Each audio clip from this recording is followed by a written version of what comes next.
तो नमस्ते जी, कैसे हैं आप लोग।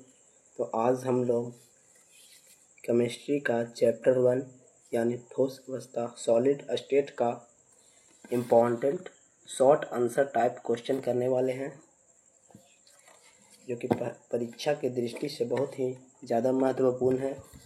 तो फर्स्ट चैप्टर ठोस अवस्था solid state short answer type question. तो क्वेश्चन नंबर 1, ठोस अवस्था के सामान्य अभिलक्षण या गुण को लिखें। क्वेश्चन नंबर हमारा 1 है, ठोस अवस्था के सामान्य अभिलक्षण या गुण को लिखना है। तो ठोस अवस्था के सामान्य अभिलक्षण गुण निम्नलिखित है।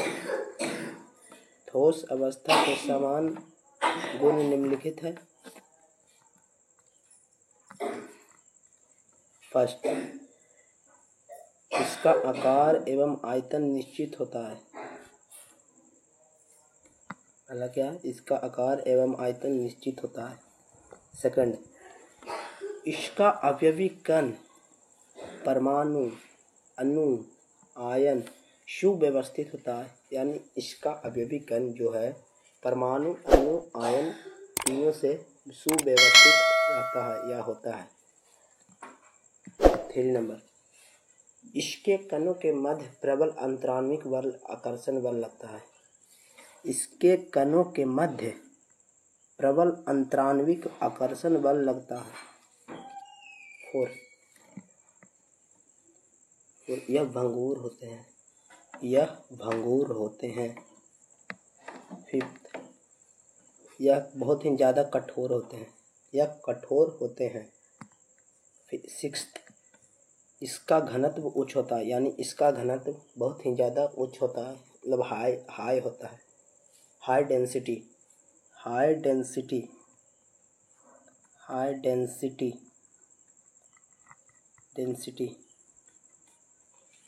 इसका घनत्व उच्च होता है। इसका गलनांक एवं क्वथनांक उच्च होता है, यानी इसका गलनांक एवं क्वथनांक हाई होता है, बहुत ही ज़्यादा उच्च होता है। तो क्वेश्चन नंबर 1 हमारा कंप्लीट होता है। यहाँ ये 2 नंबर में आता है, तो आप लोग इसे याद कर लीजिएगा।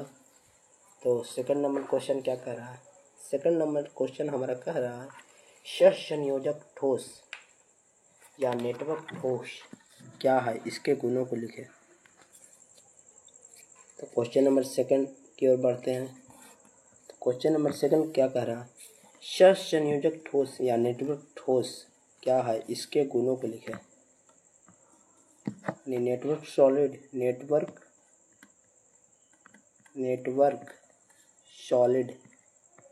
सॉलिड के गुण को लिखना है, यानी प्रॉपर्टीज।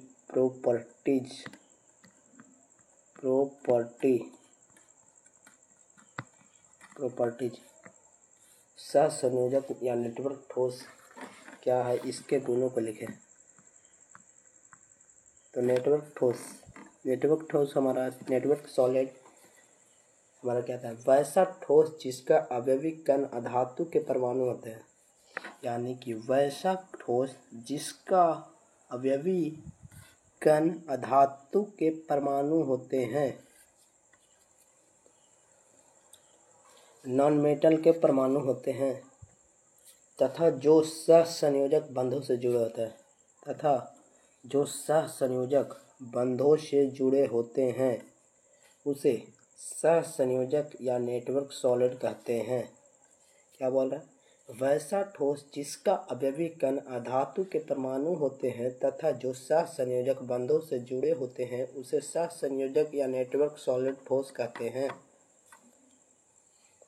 उदाहरण में देखिए, एग्जाम्पल, हीरा, ग्रेफाइट,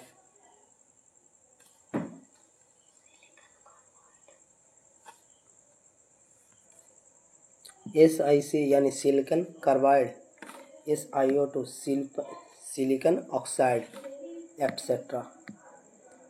तो हमारा नेटवर्क सॉलिड का डिफिनेशन हो गया। इसके प्रॉपर्टीज यानी गुण की ओर बढ़ते हैं। तो सहसंयोजक ठोस के गुण निम्नलिखित है। नेटवर्क सॉलिड के प्रॉपर्टीज निम्नलिखित है। पहला क्या है, यह अति कठोर होते हैं, यह अति कठोर होते हैं, अति कठोर होते हैं। सेकंड, इसका गलनांक एवं क्वथनांक हाई होता है यानी उच्च होता है, इसका गलनांक एवं क्वथनांक उच्च होता है। थर्ड, यह बहुत ही ज़्यादा भंगुर होते हैं, भंगुर या भंगुर होते हैं। फोर्थ, इसका अवयवी कण प्रबल सहसंयोजक बंधों से बंधे होते हैं। यानी क्या है, पहला यह अति कठोर होते हैं। सेकंड, इसका गलनांक एवं क्वथनांक उच्च होता है। थर्ड, यह बहुत ही ज़्यादा भंगुर होते हैं।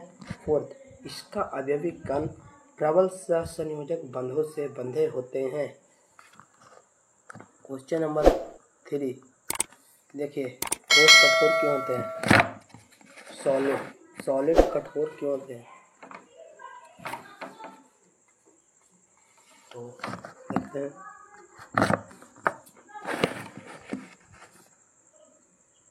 ठोस कठोर इसलिए होते हैं क्योंकि इसके संघटक कण अति संकुलित वेरी क्लोजली पैक्ड अति निकटता से बंधे होते हैं। ठोस कठोर इसलिए होते हैं क्योंकि इसके संघटक कण अति संकुलित यानी वेरी क्लोजली पैक्ड अति निकटता से बंधे होते हैं। इनमें कोई स्थानांतरण गति यानी ट्रांसलेटरी मूवमेंट नहीं होती है और ये अपनी माध्य स्थिति के परितः मात्र कंपन कर सकते हैं। इनमें कोई स्थानांतरण गति यानी ट्रांसलेटरी मूवमेंट नहीं होती है और ये अपनी माध्य स्थिति के परितः मात्र कंपन ही कर सकते हैं। तो ठोस कठोर इसलिए होते हैं क्योंकि इसके संघटक कण अति संकुलित वेरी क्लोजली पैक्ड अति निकटता से बंधे होते हैं। इनमें कोई स्थानांतरण गति यानी ट्रांसलेटरी मूवमेंट नहीं होती है और यह अपनी माध्य स्थिति के परितः मात्र कंपन कर सकते हैं। तो हमारा ये एग्ज़ाम में बहुत बार आ चुका है 2 नंबर में, तो आप लोग इसे याद कर लीजिएगा। तो आइए क्वेश्चन नंबर नेक्स्ट की ओर बढ़ते हैं। क्वेश्चन नंबर 4 क्या है, ये देखिए 2009, 2019 और बहुत बार आ चुका है 2 नंबर के सवाल। तो क्या है, बिंदु दोष को परिभाषित करें। बिंदु दोष का डिफिनेशन, ठोस रबा में फ्रेंकल दोष क्यों उत्पन्न हो जाते हैं, ठोस रबा में फ्रेंकल दोष क्यों उत्पन्न हो जाते हैं।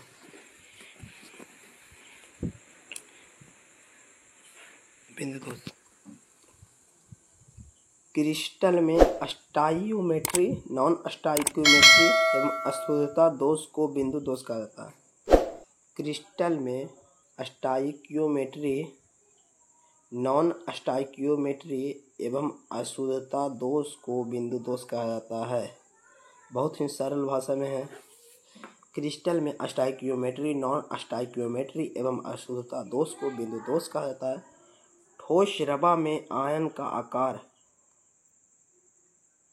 ठोस रबा में आयन का आकार काफ़ी छोटा होता है, वेरी स्मॉल होता है।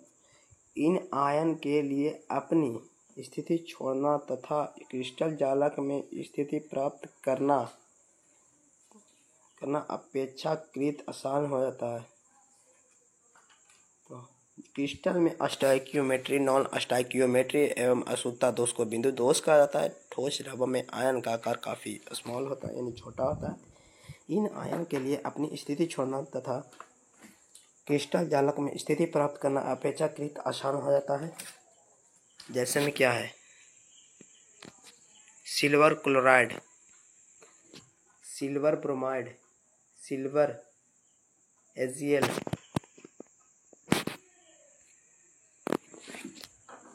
AgL यानी सिल्वर आयोडाइड आदि। तो हमारे 2 नंबर का सवाल है, आप लोग याद कर लीजिएगा, बहुत ही ज़्यादा इम्पोर्टेंट क्वेश्चन है। तो क्वेश्चन नंबर 5 की ओर बढ़ते हैं। देखिए 2011, 2016 और बहुत ही बार आ चुका है 2 नंबर के क्वेश्चन। शॉटकी दोष तथा फ्रेंकल दोष के बीच क्या अंतर है? हमें क्वेश्चन नंबर 5 में क्या करा है, शॉटकी दोष एवं फ्रेंकल दोष में अंतर बताना है।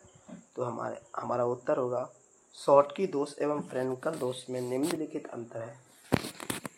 शॉटकी दोष एवं फ्रेंकल दोष में निम्नलिखित अंतर है। पहला अंतर, शॉटकी दोष में समान संख्या में धनायन एवं ऋणायन विलुप्त हो जाते हैं।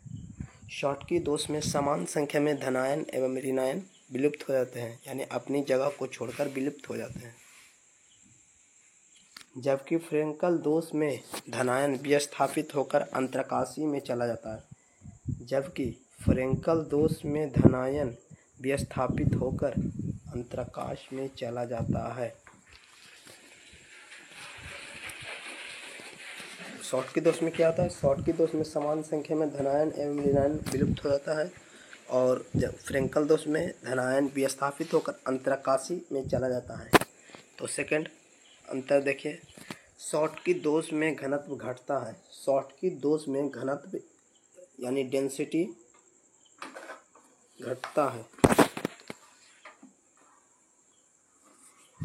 शॉटकी दोष में डेंसिटी डिक्रीज होती है, जबकि फ्रेंकल दोष में घनत्व अपरिवर्तित रहता है।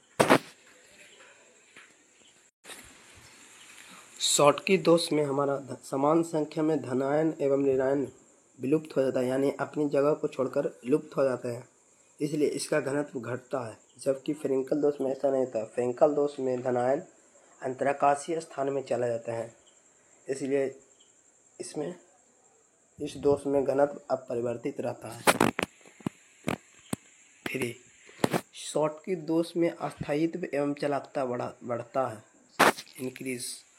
शॉटकी दोष में अस्थायित्व एवं चालकता बढ़ता है, जबकि फ्रेंकल दोष में अस्थायित्व घटता है एवं चालकता बढ़ता है। शॉटकी दोष में क्या होता है? शॉटकी दोष में अस्थायित्व एवं चालकता बढ़ता है, यानी दोनों बढ़ता है, इंक्रीज होता है। जबकि फ्रेंकल में ऐसा नहीं होता। जबकि फ्रेंकल दोष में अस्थायित्व घटता है एवं चालकता इंक्रीज होता है, यानी बढ़ता है। चौथा अंतर देखिए क्या है, शॉटकी दोष में धनायन एवं ऋणायन का कार्य लगभग सेम टू सेम होता है, यानी समान होता है। जबकि फ्रेंकल दोष में धनायन एवं ऋणायन के आकार में बहुत अंतर होता है। शॉटकी दोष में धनायन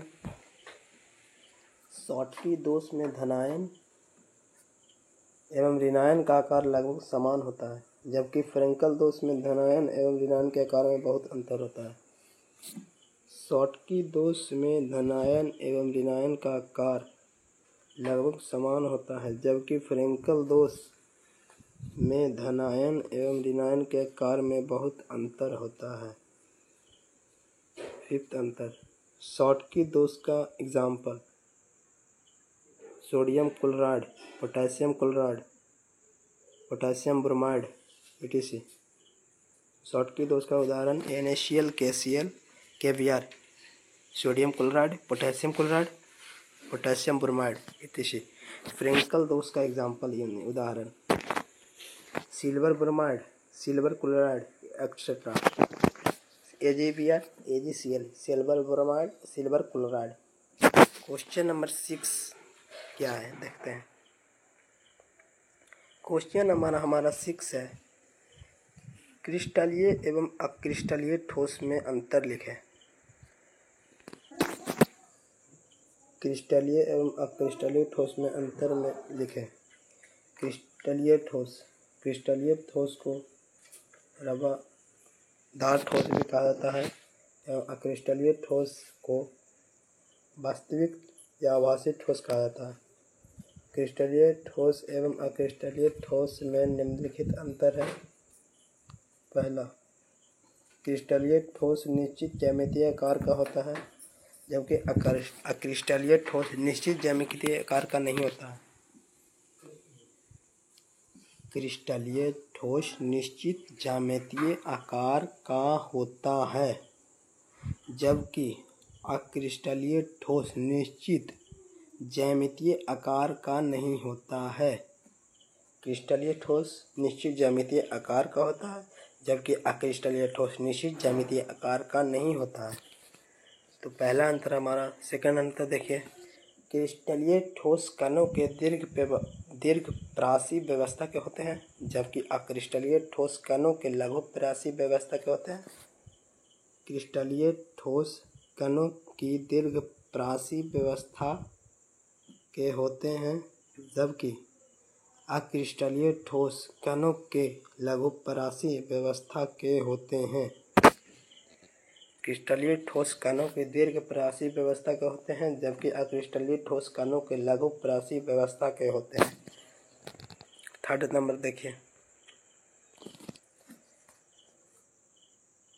क्रिस्टलीय ठोस विषमदैशिक प्रकृति के होते हैं, जबकि अक्रिस्टलीय ठोस समदैशिक प्रकृति के होते हैं। क्रिस्टलीय ठोस विषमदैशिक प्रकृति के हमारा होता है, जबकि अक्रिस्टलीय ठोस समदैशिक प्रकृति के होते हैं। फोर अंतर।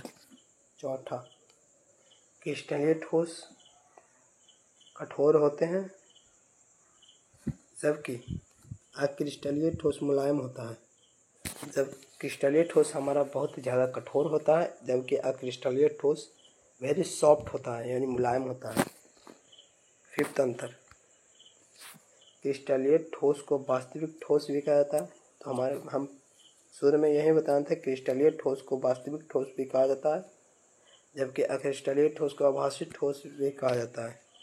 क्रिस्टलीय ठोस को वास्तविक ठोस या रवादार ठोस भी कहा जाता है, जबकि अक्रिस्टलीय ठोस को आभासी ठोस भी कहा जाता है।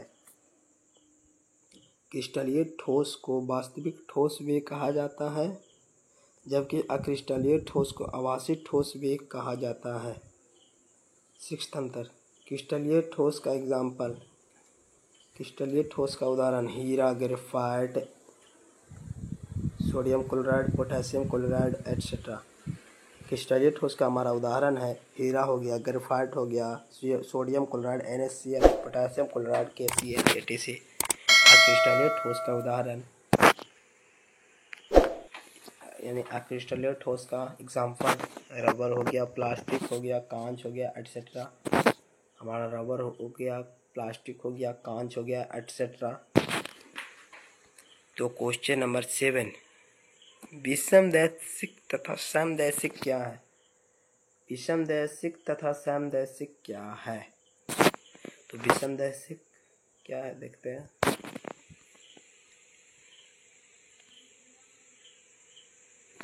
क्रिस्टलीय ठोसों में कणों का विन्यास अलग अलग दिशाओं में अलग अलग होती है, इसलिए इसका भौतिक गुण का मान अलग अलग दिशाओं में अलग अलग होता है। अतः क्रिस्टलीय ठोस विषमदैशिक होते हैं।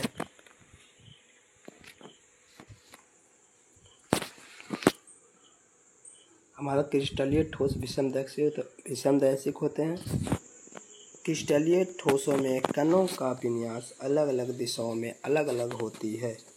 क्रिस्टलीय ठोसों में कणों का विन्यास अलग अलग दिशाओं में अलग अलग होती है, इसलिए इसका भौतिक गुण का मान अलग अलग दिशा में अलग अलग होता है। अतः क्रिस्टलीय ठोस में विषमदैशिक होते हैं।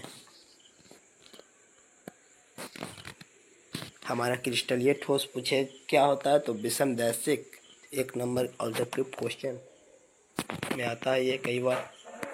क्रिस्टलीय ठोसों में कणों का विन्यास अलग अलग दिशाओं में अलग अलग होती है, इसलिए इसका भौतिक गुण का मान अलग अलग दिशा में अलग अलग होता है। अतः क्रिस्टलीय ठोस विषमदैशिक प्रकृति के होते हैं। समदैशिक हमारा क्या है?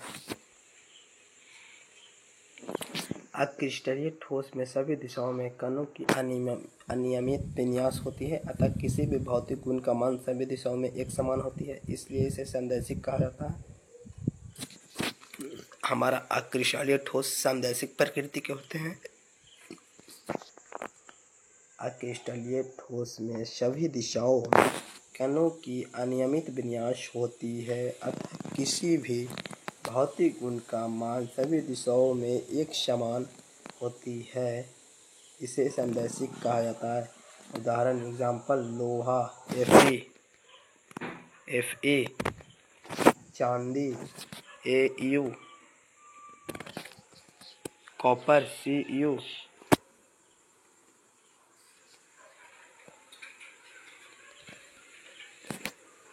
हमारा लोहा का इलेक्ट्रॉनिक नंबर 26,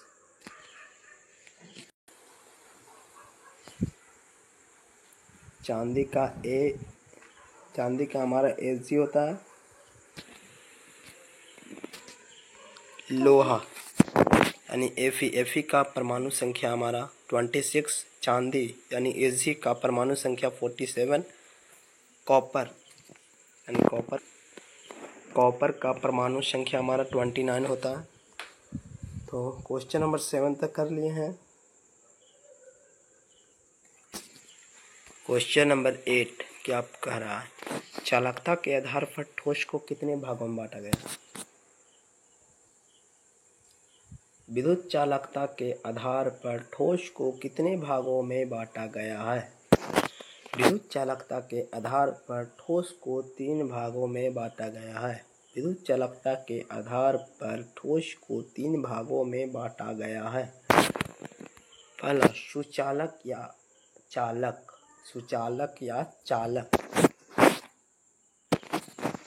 वे पदार्थ जिसका चालकता का प्राश 10⁴ से 10⁷ ओम इनवर्स मीटर इनवर्स हो उसे सुचालक कहते हैं। सुचालक हमारा क्या है देखिए, वे पदार्थ जिसकी चालकता का प्राश 10⁴ से 10⁷ ओम इनवर्स मीटर इनवर्स हो उसे सुचालक कहते हैं। एग्जाम्पल,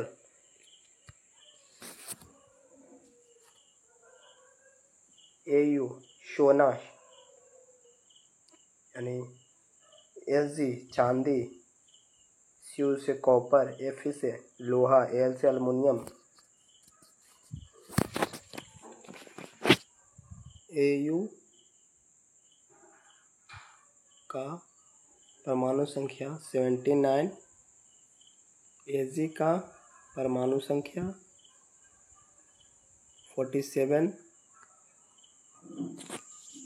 कॉपर का 29, Fe का 26, एल्युमिनियम का Al का 13। तो आप लोग याद कर लीजिएगा, परमाणु संख्या भी पूछा जाता है ऑब्जेक्टिव क्वेश्चन में। नोट में देखिए क्या है, चांदी यानी Ag जिसका परमाणु संख्या 47 होता है। चांदी विद्युत का सबसे अच्छा चालक होता है। चांदी जो हमारा है विद्युत का सबसे अच्छा चालक होता है। कुचालक या अचालक, सेकंड में क्या है, कुचालक या अचालक। वे सभी पदार्थ जिसकी चालकता का प्राश 10⁻⁻20 से 10⁻⁻10 ओम इनवर्स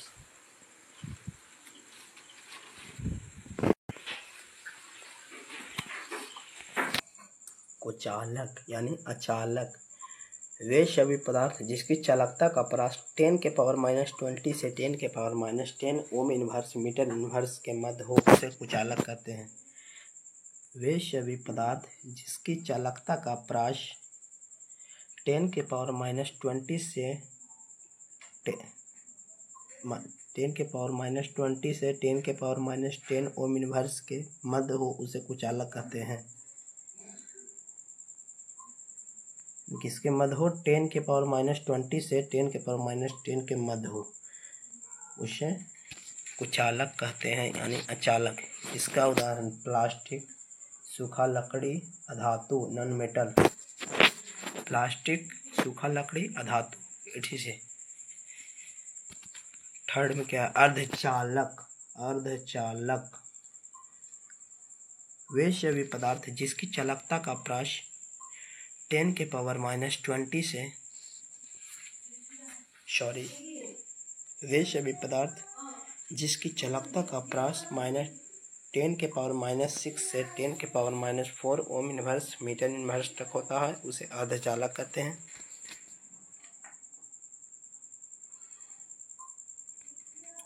वे सभी पदार्थ इसकी चालकता का प्रकाश 10⁻⁻6 से 10⁻⁻4 ओम इनवर्स मीटर इनवर्स तक होता है, उसे अर्धचालक कहते हैं। इसका उदाहरण एग्जाम्पल आर्सेनिक,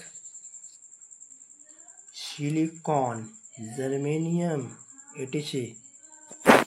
हमारा अर्धचालक का फिर से एक बार परिभाषा देखिए क्या है। वे सभी पदार्थ जिसकी चालकता का प्रकाश 10⁻⁻6 से 10⁻⁻4 ओम इनवर्स मीटर इनवर्स तक होता है, उसे अर्धचालक कहते हैं।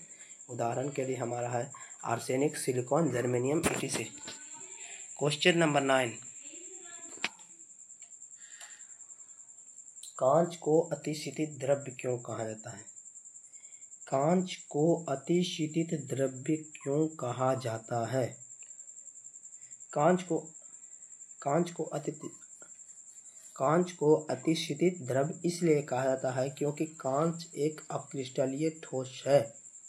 इसके कणों में द्रव्य के समान प्रवाह का गुण पाया जाता है। इसके कणों में अति मंद प्रवाह के गुण के कारण ही इसे अतिशीतित द्रव्य कहते हैं।